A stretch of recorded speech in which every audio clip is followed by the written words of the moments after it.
If you were to ask Kirk Hendrix about his introduction to the festival and events business, he might answer, "Hey, you had me at hello." Seems once he tasted it, he never let go. Now, 33 years later, he has amassed a body of work worthy of high praise from his peers. Hendrix is quick to credit others with his enthusiasm for the industry. "I was lucky to be introduced to events early on, and I just loved it. I didn't want to do anything else. I always had a strong work ethic, so I just kept showing up. Sooner or later, people put me to work. I had great mentors. People cared enough to give me a chance, sometimes even before I thought I was ready." His tenure includes running some of the largest events in some of America's largest cities.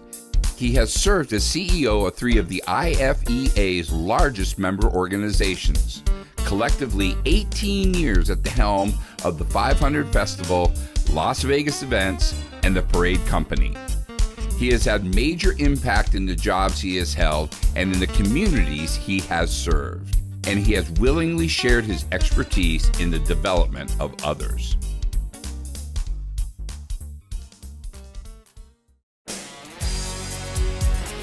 Hendrix's contributions to the events industry came through intercollegiate athletics early on, and he never has slowed down.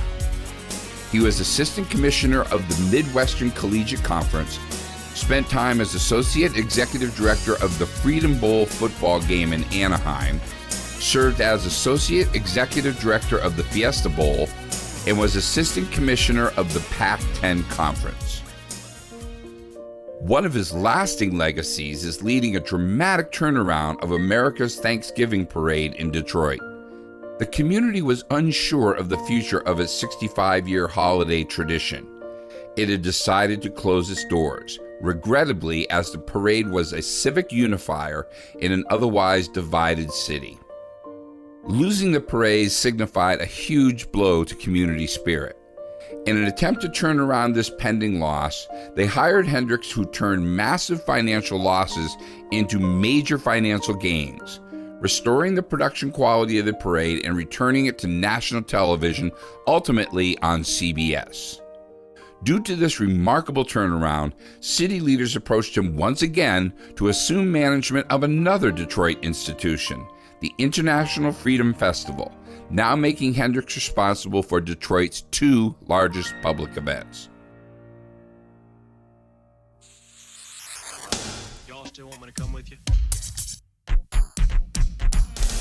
As president of Las Vegas Events, Hendrix took on the entertainment capital of the world, where he was responsible for luring national and international events to Las Vegas. He stimulated tourism and drove economic impact exceeding $250 million annually.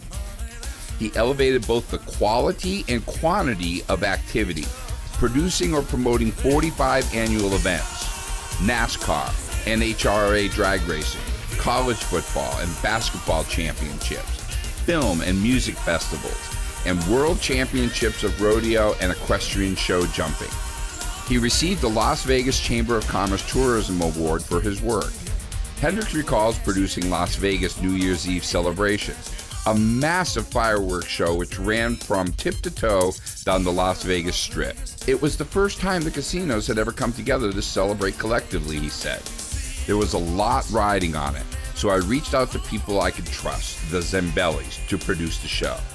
I recall standing on the 46th floor balcony of the Rio Hotel next to my friend, the late George Zambelli Sr. It was 11:59 p.m. New Year's Eve. I asked George, "Hey, is this going to work? If not, we can jump together."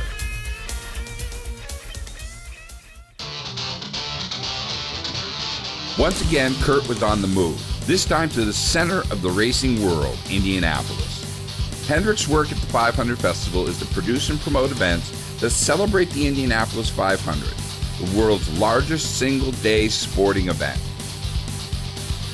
Their 50 annual events and programs draw 500,000 people annually and include one of the nation's premier parades and the nation's largest half marathon.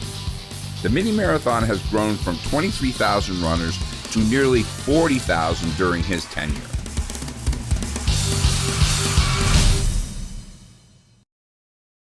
Hendrix has been a 20-year contributor to the IFEA. Joining the organization in 1989, he served on the IFEA Board of Directors for 8 years, in addition to serving on the IFEA Foundation Board and the IFEA President's Council.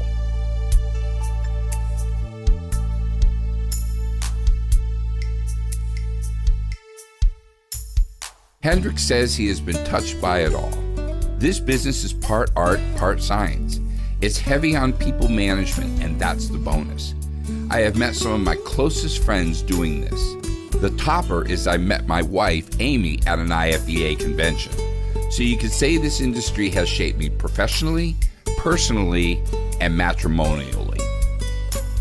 Hendrix blushes at the thought of being inducted into the IFEA Hall of Fame. Getting into this business was a blessing for me. It's all I've ever known, all I ever wanted to do. To be honored for doing work you love is an interesting twist. It's humbling to be grouped with people who are real trailblazers. It's been a pleasure and honor to work alongside many of them. Ladies and gentlemen, please welcome to the stage the 2010 IFEA Hall of Fame inductee, Kirk Hendrix.